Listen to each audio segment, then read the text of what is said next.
Upacara pengibaran Sang Merah Putih memperingati Hari Santri Nasional Pondok Pesantren Darul Falah Ar-Raudhah Ballarat, Ahad 22 Oktober 2023. Persiapan oleh masing-masing pemimpin pasukan.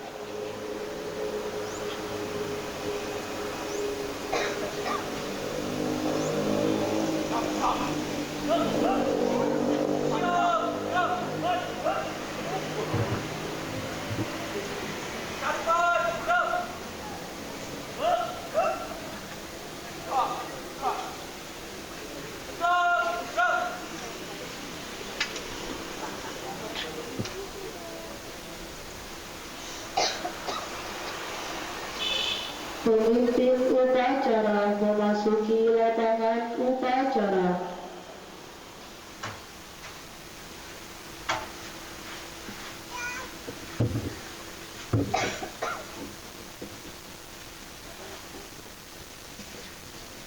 Penghormatan kepada pemimpin upacara dipimpin oleh pemimpin barisan yang paling kanan. Pada pemimpin upacara, hormat! Dan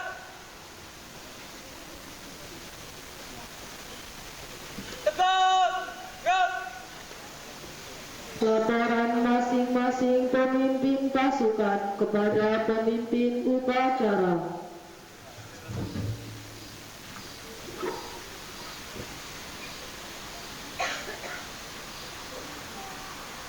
luruskan. Lurus. Lapor. Khalifah Abu Bakar. Siap. Marjab. Masing-masing laporan saya terima. Bali pasukan. Bali pasukan. Bali kanan. Maju. Jalan.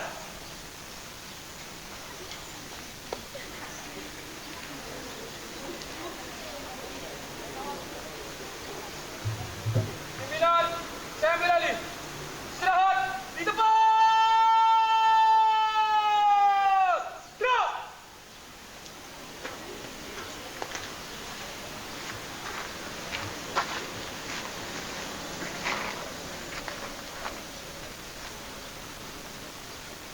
Lapor, upacara hari santri siap dilaksanakan.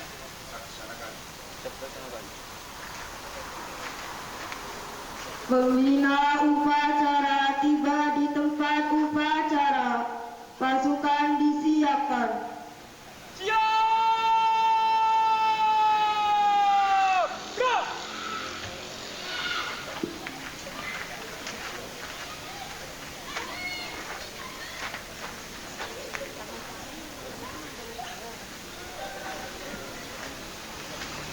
Penghormatan peserta upacara kepada pembina upacara dipimpin oleh pemimpin upacara. Kepada pembina upacara, hormat! Gerak!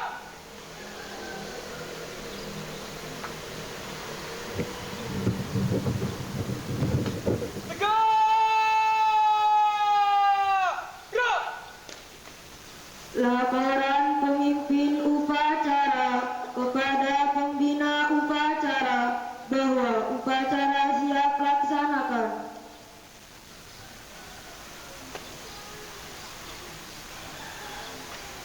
Lapor, upacara pengibaran bendera peringatan Hari Santri Nasional Ahad 22 Oktober 2023 siap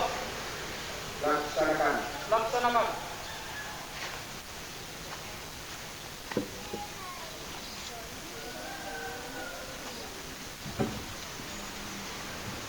Persiapan pengibaran Sang Merah Putih.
Pada Sang Merah Putih, hormat!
Gerak! Tegak!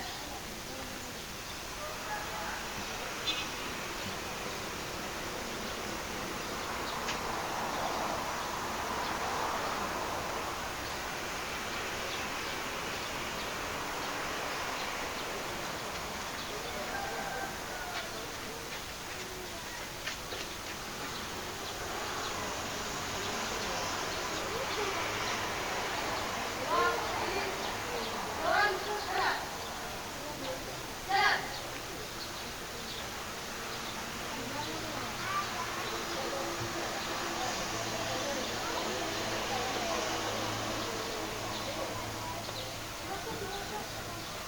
Ya, langkah ke kiri. Jalan.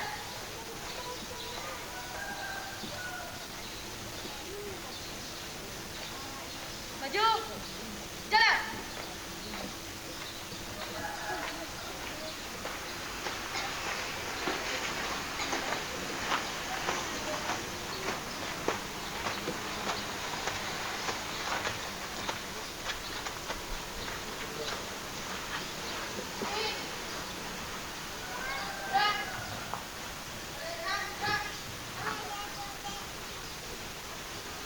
Mengheningkan cipta dipimpin oleh pembina upacara. Untuk mengenang para pejuang pahlawan, mari kita mengheningkan cipta. Mengheningkan cipta dimulai.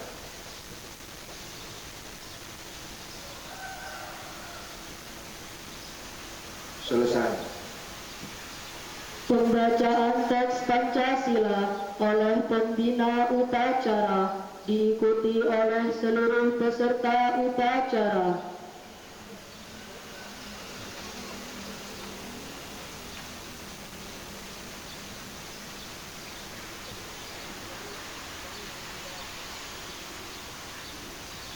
Pancasila. Satu. Ketuhanan yang Maha Esa. Dua. Kemanusiaan yang adil dan beradab.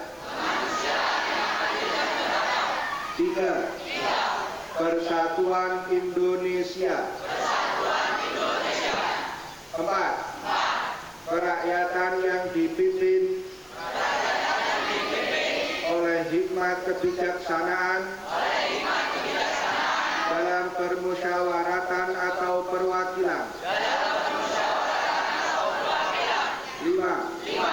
Keadilan sosial bagi seluruh rakyat Indonesia.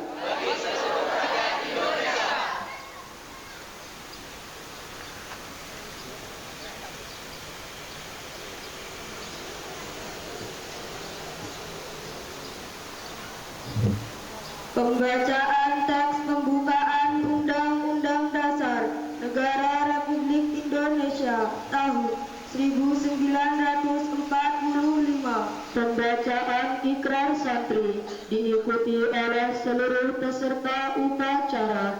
Dilanjutkan dengan pembacaan resolusi Jihad Nahdlatul Ulama.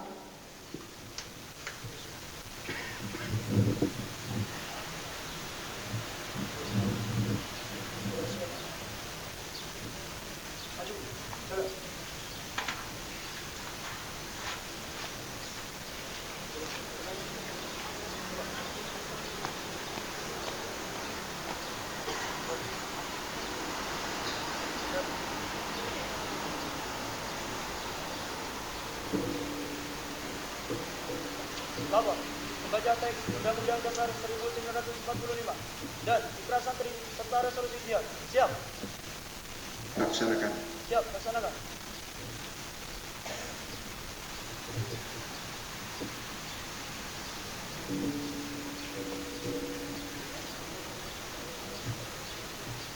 Undang-Undang Dasar Negara Republik Indonesia tahun 1945 pembukaan bahwa sesungguhnya kemerdekaan itu ialah hak segala bangsa, dan oleh sebab itu maka penjajahan di atas dunia harus dihapuskan karena tidak sesuai dengan peri kemanusiaan dan keadilan. Dan perjuangan pergerakan kemerdekaan Indonesia telah sampailah kepada saat yang berbahagia dan selamat sentosa, mengantarkan rakyat Indonesia ke depan pintu gerbang kemerdekaan negara Indonesia yang merdeka, bersatu, berdaulat, adil dan makmur atas dorongan Allah yang Maha Kuasa dan dengan didorongkan oleh Tuhan luhur supaya berkembang depan kebangsaan yang bebas. Maka rakyat Indonesia menyatakan dengan ini kemerdekaannya. Kemudian daripada itu, untuk membentuk suatu pemerintahan negara Indonesia yang melindungi segala bangsa Indonesia dan seluruh tumpah darah Indonesia, dan untuk memajukan kesejahteraan umum, menjejaskan kehidupan bangsa, dan ikut melaksanakan ketertiban dunia yang berdasarkan kemerdekaan, perdamaian abadi, dan keadilan sosial. Maka disusunlah kemerdekaan kebangsaan Indonesia itu dalam suatu undang-undang dasar negara Indonesia yang terbentuk dalam suatu susunan negara Republik Indonesia yang berkedaulatan rakyat dan dengan berdasarkan kepada ketuhanan yang Maha Esa, kemanusiaan yang adil dan beradab, persatuan Indonesia, dan kerakyatan yang dipimpin oleh hikmat kebijaksanaan dalam permusyawaratan perwakilan, serta mewujudkan suatu keadilan sosial bagi seluruh rakyat Indonesia.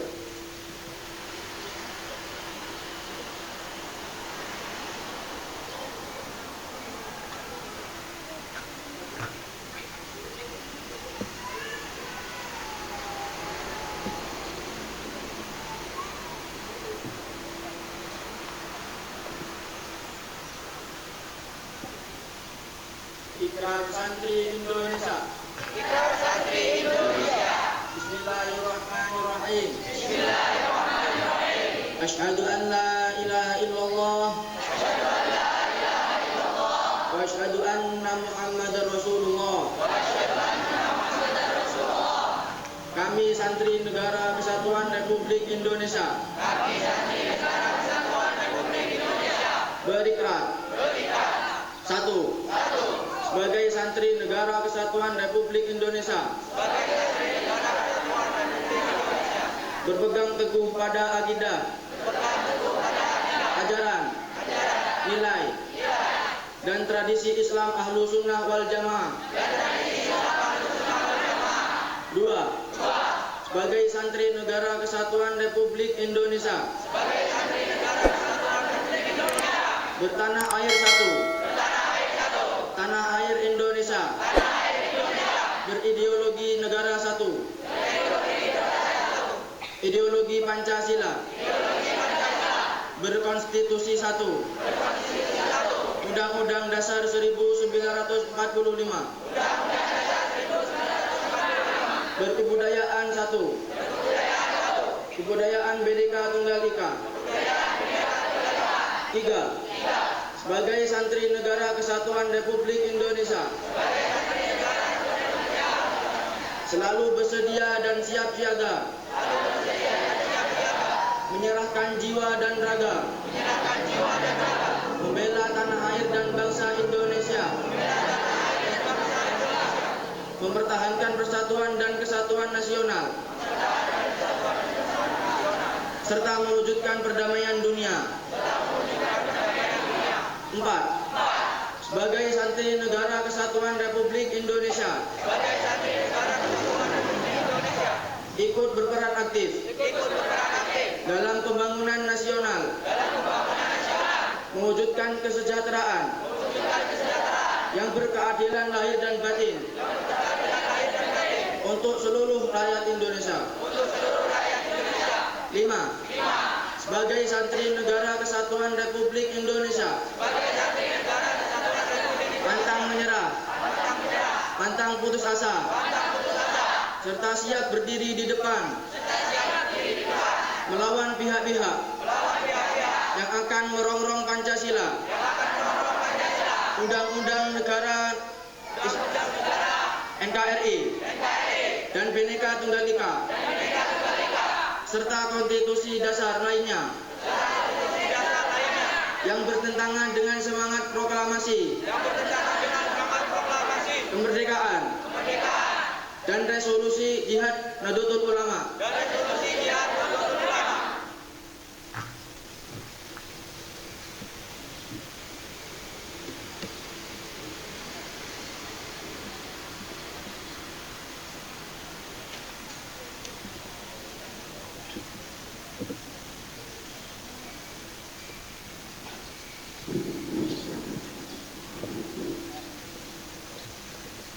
Resolusi Nahdlatul Ulama tentang jihad fisabilillah.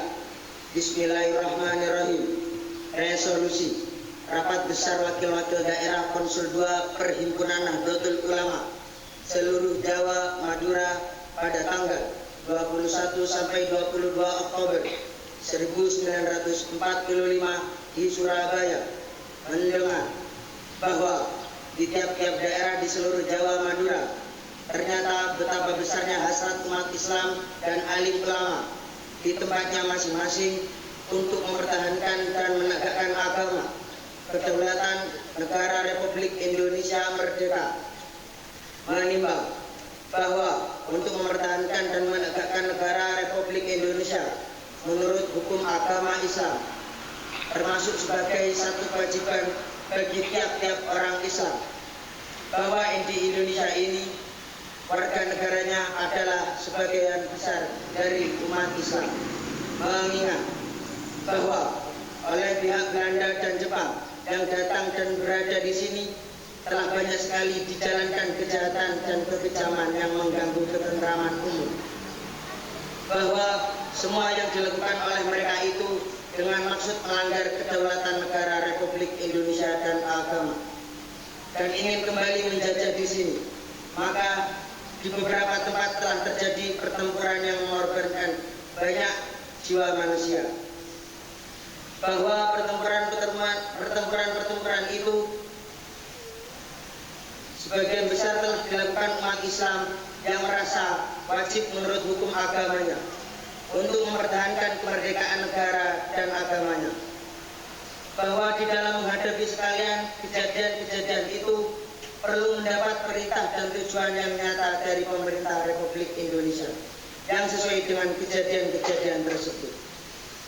Memutuskan memohon dengan sangat kepada pemerintah Republik Indonesia supaya menentukan suatu sikap dan tindakan yang nyata, serta sebadan terhadap usaha-usaha yang akan membahayakan kemerdekaan dan agama dan negara Indonesia, terutama terhadap pihak Belanda dan kaki tangannya, supaya memerintahkan melanjutkan perjuangan bersifat sabilillah untuk tegaknya negara Republik Indonesia merdeka dan agama Islam. Surabaya, 22 Oktober 1945. Nahdlatul Ulama.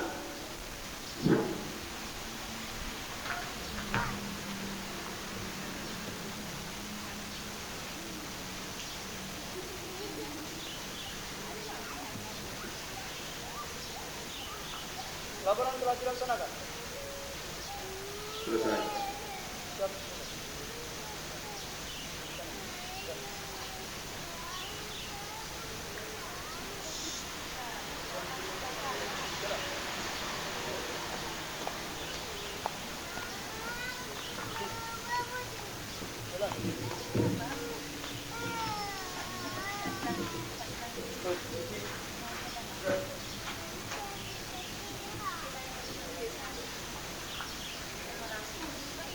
Amanat pembina upacara peserta upacara diistirahatkan. Untuk perhatian, istirahat di depan. Gerak. Assalamualaikum warahmatullahi wabarakatuh. A'udzu billahi minasyaitonir rajim. Bismillahirrahmanirrahim. Alhamdulillahirabbil alamin wa bihi nasta'inu ala umuri dunya waddin. Wassalatu wassalamu ala sayyidina Muhammadin wa ala alihi wa sahbihi ajma'in. Qala rabbi shrah li sadri wa yassir li amri wa hlul 'uqdatam min lisani yafqahu qawli.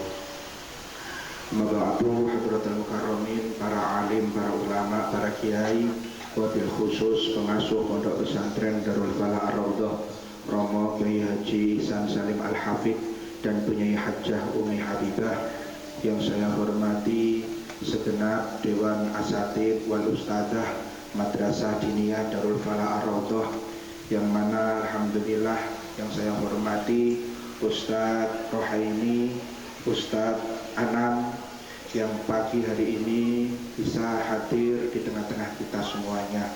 Semoga tetap diberikan panjang umur, sehat walafiat. Yang saya hormati seluruh Bapak Ibu Kepala, Bapak Ibu Guru SMP dan SMK Tahfidzul Quran yang hadir pada pagi hari ini, juga semoga selalu dalam lindungan Allah Subhanahu wa Ta'ala, dalam ma'unah, dan selalu dapat ridho Allah Subhanahu wa Ta'ala. Dan juga seluruh santri pondok pesantren Darul Falah Ar-Raudhah, baik putra maupun putri yang kami cintai. Alhamdulillah pagi ini kita semuanya dapat melaksanakan upacara dalam peringatan HSN Hari Santri Nasional 2023.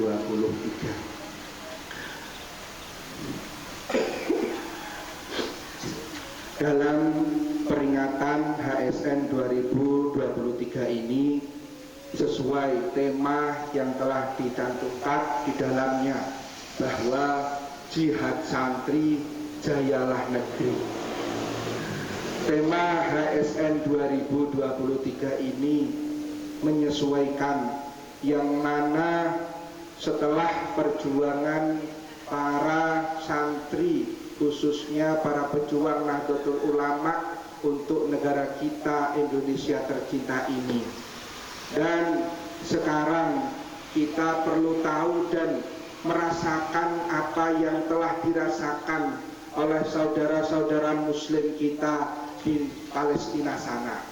Oleh karena itu, dalam kesempatan yang baik ini, kami tidak panjang lebar ingin sedikit menceritakan sejarah historis bagaimana sampai detik ini kok masih belum bisa berhenti-henti oleh Israel untuk menyerang saudara muslim kita di Palestina, supaya kita sebagai sesama muslim tahu bagaimana historis awal terjadinya permusuhan hingga detik ini belum selesai.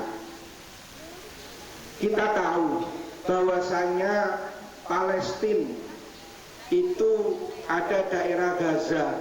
Gaza itu terletak di perbatasan samping Mesir, yang mana sekarang Gaza itu dipimpin oleh militer Hamas, dan juga Palestina sendiri yang sebelah sampingnya di situ yang sangat terkenal seluruh umat muslim, yakni Yerusalem.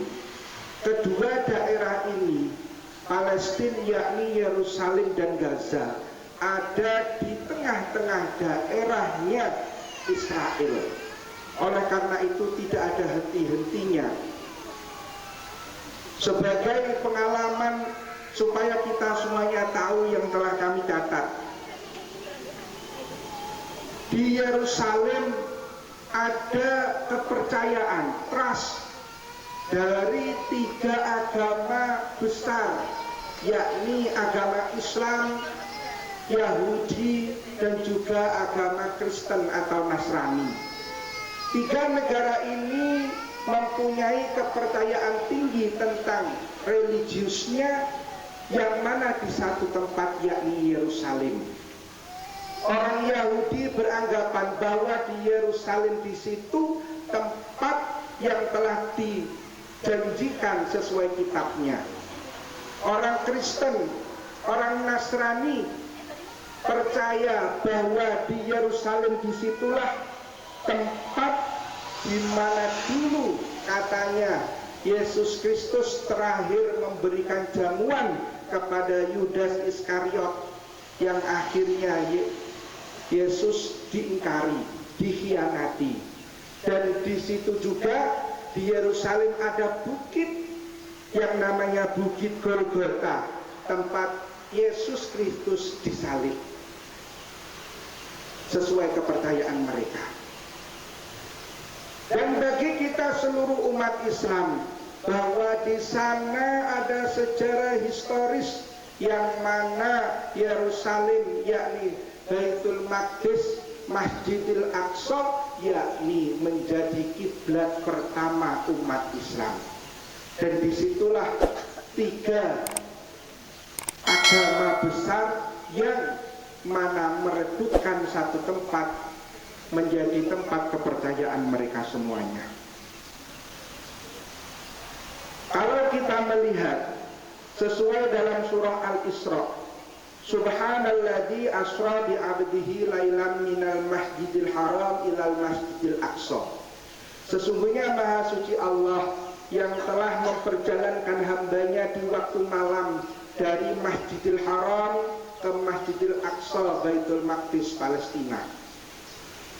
Kita tahu Baitul Maqdis yakni masjid yang kubahnya berbentuk emas. Padahal bukan itu.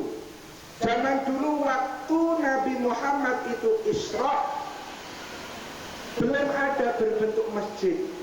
Belum ada bentuk masjid yang sekarang orang tahu ada kubah berwarna emas. Tapi yang maksud Baitul Maqdis di situ Masjidil Aqsa sesuai ayat dalam Al-Quran, sesungguhnya suatu kompleks, suatu tempat yang mana disitulah tempat Nabi Muhammad untuk Mi'raj ila Sidratul Muntaha.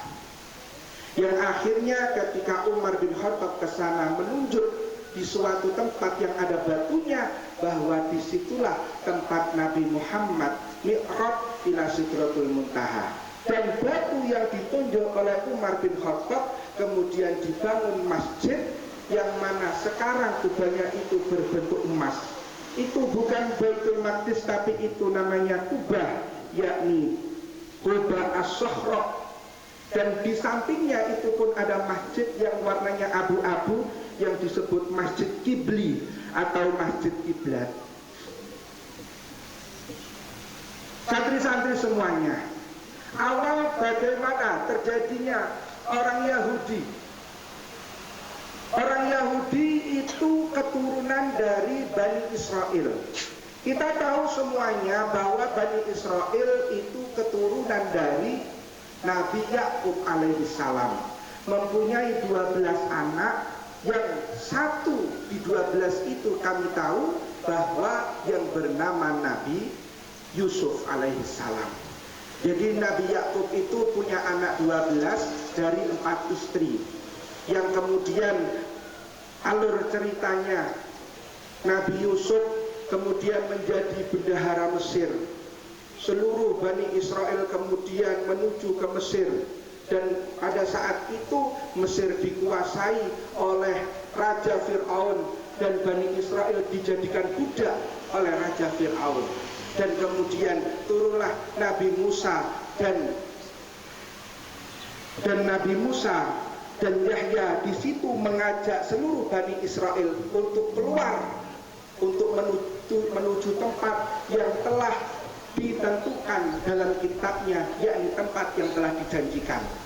Tetapi ketika Musa dan seluruh Bani Israel menuju ke tempat situ, yang mana penduduk aslinya tidak menerima bersikukuh penduduk asli tempat yang telah dijanjikan dalam kitabnya, yang sekarang kita sebut penduduk asli itu, yakni Palestina, atau disebut akhirnya menjadi Palestina.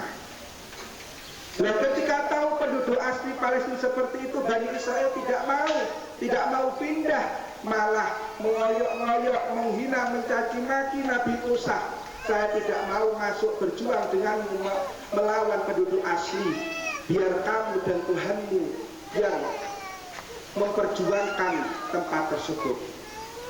Jadi Bani Israel sudah diberikan tempat, sudah ditunjukkan tempat sesuai yang telah dijanjikan dalam kitabnya, tapi Bani Israel tidak mau masuk bersama dengan Nabi Musa dan Yahya. Akhirnya sampai Bani Israel dilaknat oleh Allah sampai 4 masa, dan dari situlah Bani Israel bisa masuk ke tempat yang dijanjikan itu ketika dipimpin oleh kerajaan yang bernama Kerajaan Ishak. Kemudian dari Kerajaan Ishak itu Yusha bin Nun menjadikan negara tempat Bani Israel dijadikan 12 wilayah sesuai mengacu pada putra Nabi Yakub. Tapi yang namanya Bani Israel tidak ada perpecahan. Kalau kita menyinggung Bani Israel, pasti di mana-mana berpecah belah, pasti di mana-mana ada kegalauan, kegaduhan. Itu namanya Bani Israel. Jadi setelah diberikan 12 kekuasaan oleh Ishak bin Nun, Bani Israel tetap tidak mau. Akhirnya berpecah lagi menjadi 2 bagian. 2 bagian itulah cikal bakal terjadinya sebuah peperangan. 2 bagian itu, yang pertama kerajaan bagian utara, kerajaan Israel bagian utara dengan ibu kota namanya Samaria. Kemudian kerajaan Yahuda di bagian sebelah selatan dengan ibu kota Yerusalem yang sekarang kita kenal. Dari kerajaan Israel bagian utara, ibu kota Samaria itu kemudian ditaklukkan oleh kerajaan Assyria, menaklukkan kerajaan Samaria. Kemudian pada tahun 567 sebelum Masehi, kerajaan Assyria ini ditaklukkan lagi oleh kerajaan Babilonia. Kerajaan Babilonia akhirnya menguasai 2 bagian yang telah dibagi oleh Bani Israel. Jadi Yerusalem dan juga Samaria itu ditaklukkan oleh Babilonia. Padahal di Yerusalem tersebut ada tempat keyakinan oleh orang Yahudi yang namanya Haikal Sulaiman. Haikal Sulaiman itu tempat diyakini orang Yahudi, yang mana setelah ada Haikal Sulaiman itu sama orang Babilonia dihancurkan. Tapi meminjak zaman-zaman selanjutnya Babilonia kalah. Kalah dengan siapa? Kalah dengan kerajaan Persia. Akhirnya sama kerajaan Persia orang Yahudi diambil lagi.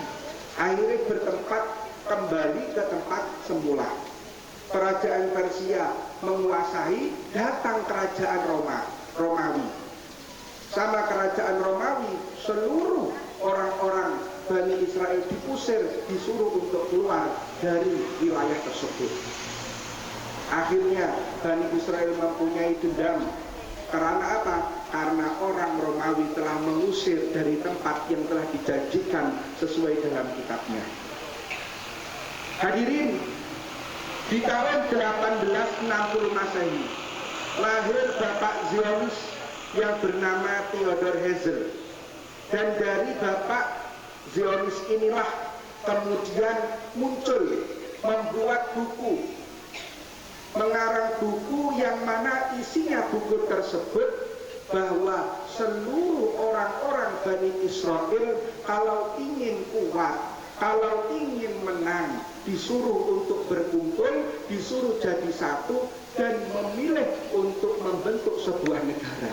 Padahal Bani Israel sudah diusir oleh orang Romawi, ada yang ke Eropa, ada yang ke Syria dan tempat-tempat sampingnya. Dan di situ tidak ada orang-orang yang menerima Bani Israel karena Bani Israel orangnya itu pendendam dan juga ngeyelan. Jadi tamanlah ngeyelan berarti Bani Israel. Ya Allah, karena lewat Bapak Zionis ini yang namanya siapa tadi? Theodor Herzl, ditemukan kembali, dikumpulkan orang-orang Bani Israel, menjadilah konferensi dipandu oleh seorang terkaya pada waktu itu yang bernama Yoden Rosrota. Dari bapak inilah kemudian Bani Israel menjadi satu dan meminta kembali kepada tempat yang telah dijanjikan menurut kitabnya. Kembali lagi ke tempat tadi tersebut, yang mana waktu itu tempat itu sudah dikuasai oleh orang Muslim, oleh umat Muslim yang mana di bawah khilafah Utsmani, dengan dipimpin oleh seorang raja yang bernama Abdul Hamid II. Nah, Bani Israel tetap ngeyel, mau minta tempat di situ untuk diizini biar bisa bermukim di tempat itu yang mana dikuasai oleh orang Muslim. Tapi jawabannya Abdul Hamid II bagaimana? Saya tidak mau kalau kamu tinggal kembali ke sini karena ini sudah menjadi hak orang Muslim dengan bercucuran darahnya, perjuangannya yang bisa mendapatkan tempat ini. Bani Israel tetap ngayal, pengen tetap tinggal di situ. Akhirnya menawari Abdul Hamid, kalau kamu ingin kaya dengan cara mengizini Bani Israel tinggal bermukim di wilayahmu, saya akan memberikan uang 150 juta pound sterling. Kalau sekarang dikurskan ke Indonesia, mungkin rupiahnya itu 305 triliun. Tapi Abdul Hamid tetap tidak mau. Bagaimanapun, walaupun saya yang akan mati, tetap saya tidak mengizini Bani Israel untuk masuk tinggal di wilayahku yang saat itu menjadi tempatnya orang Muslim yang sekarang disebut Palestina. Nah, wallahu a'lam, ternyata seketika itu orang-orang Zionis, orang Yahudi, orang Bani Israel sudah tidak urus kembali. Ternyata terjadilah Perang Dunia I pada tahun 1942. Dan dari Perang Dunia I itulah yang dimenangkan, yang diuntungkan adalah orang Bani Israel. Kenapa? Karena ada dua yang waktu itu perang, yakni Jerman melawan sekutu antara orang Amerika dan juga orang Inggris, dan dimenangkan oleh Inggris dan Prancis. Dan disitulah dari Perang Dunia II orang Bani Israel dimenangkan, akhirnya bisa menempati tempat yang awalnya ditempati orang-orang Muslim. Bani Israel bisa masuk karena dari hasil Perang Dunia I. Nah, yang awalnya Inggris mempunyai tempat, mengizinkan Bani Israel untuk tempat tinggal di situ hanya tempat tinggal, dan masih banyak orang Muslim yang tinggal di situ. Yang mayoritas lebih banyakan orang Muslim daripada orang Yahudi.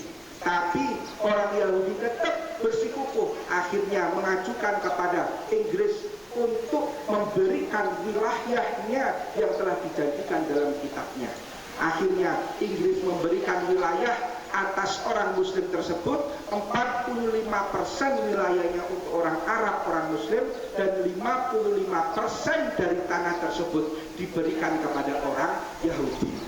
Kemudian yang waktu itu Liga LBB yang diketuai oleh Inggris akhirnya berpindah kepada Amerika, dirubah menjadi PBB, Persekutuan Perserikatan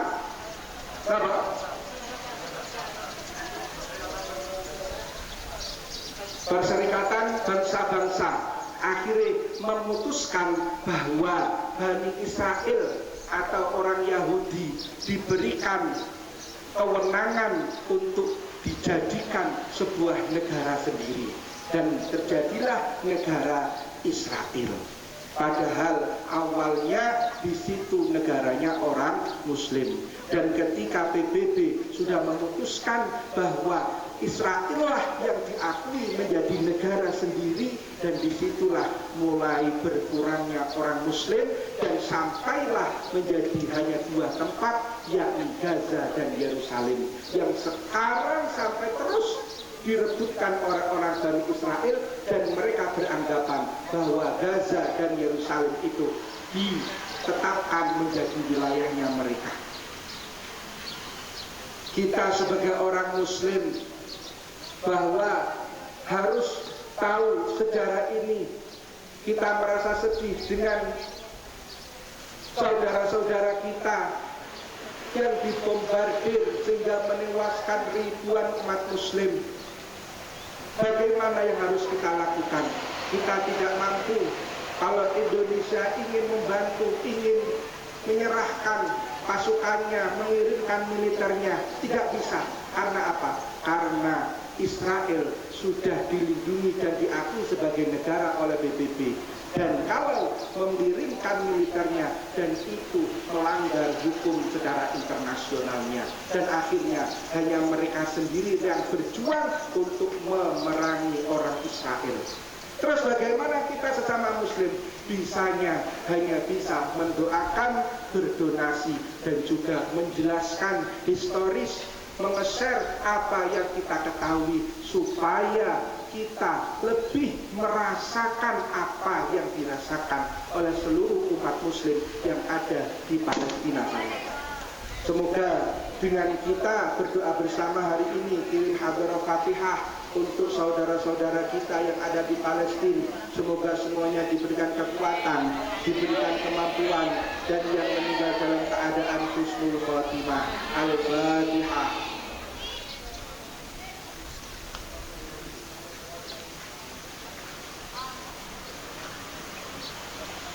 Cukup sekian, terima kasih. Ihdinas siratal mustaqim. Wassalamualaikum warahmatullahi wabarakatuh.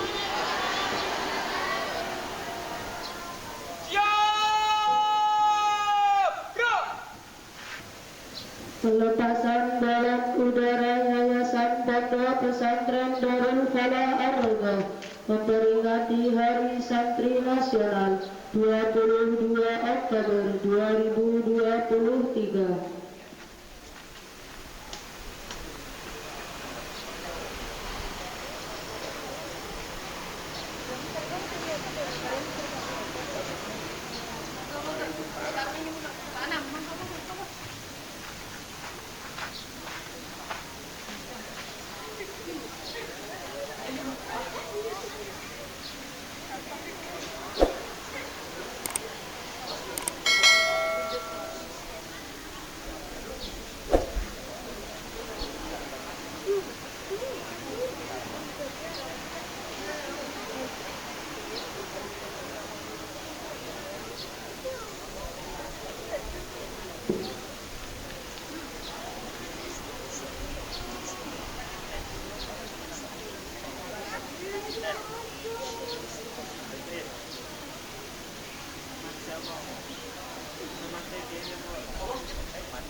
Pembacaan doa.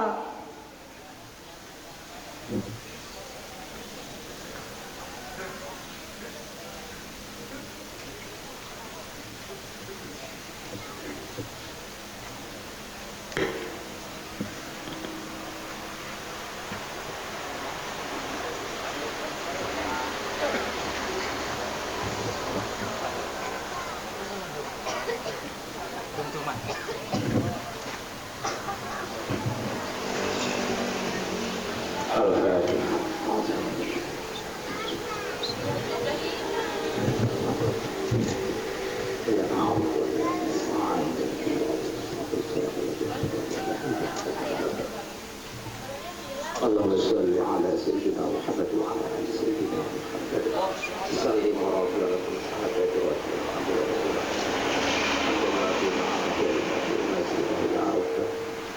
يا ربنا لك الحمد كما ينبغي لجلال وعظيم سلطانك اللهم انا نسالك من خير ما سالك من سيدنا ونعوذ بك من السعاده وانت المستعان وانت البلاء ونعوذ بك اللهم سلمنا وسلمنا اللهم نسأل سلامة في الدين وعافية في وزيادة في العلم وبركة في وتوبة في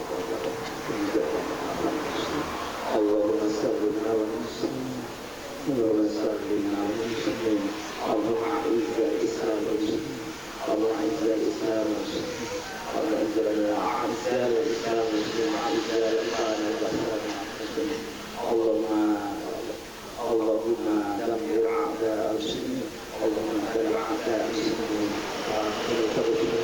واهلك على المشركين اللهم ربنا تقبل منا إنك أنت السميع وتب علينا إنك أنت التواب الرحيم اللهم صل على سيدنا محمد صلاة تنجينا بها من الأحياء والآخرة وتقضي لنا بها جميع الحاجات وتقضي لنا بها جميع الحاجات وتقضي لنا بها جميع الحاجات وتطهر بها السيئات وترفعنا بها عندك عند الدرجة وتبلغنا بأحسن الغاية عند الخيرات والحياة وتعلمنا ربنا آتنا في الدنيا حسنة وفي الآخرة حسنة وقنا عذاب النار صلى الله على سيدنا محمد والحمد لله رب العالمين. الفاتحة.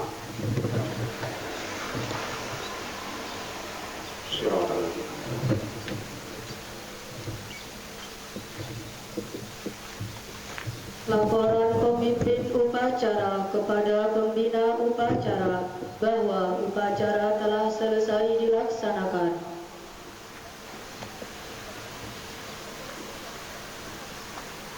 Upacara telah selesai dilaksanakan. Laporan selesai. Bubarkan.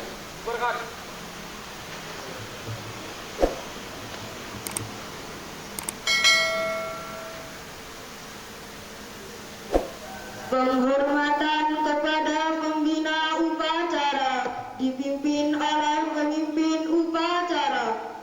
Kepada pembina upacara, hormat! Gerak!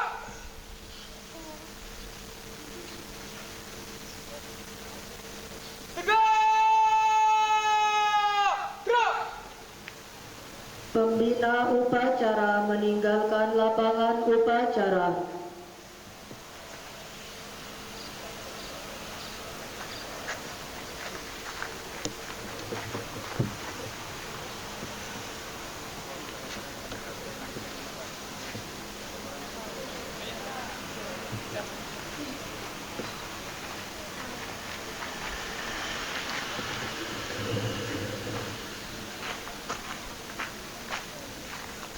Pembina upacara beserta Dewan Asatid berkenan meninggalkan tempat upacara. Penghormatan kepada pemimpin upacara dipimpin oleh pemimpin pasukan yang paling kanan.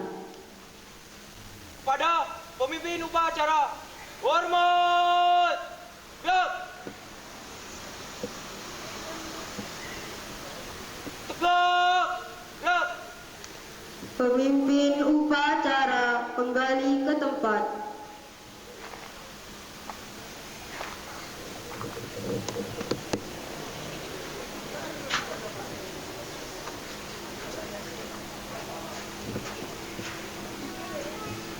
Upacara selesai, barisan dibubarkan oleh masing-masing pemimpin pasukan.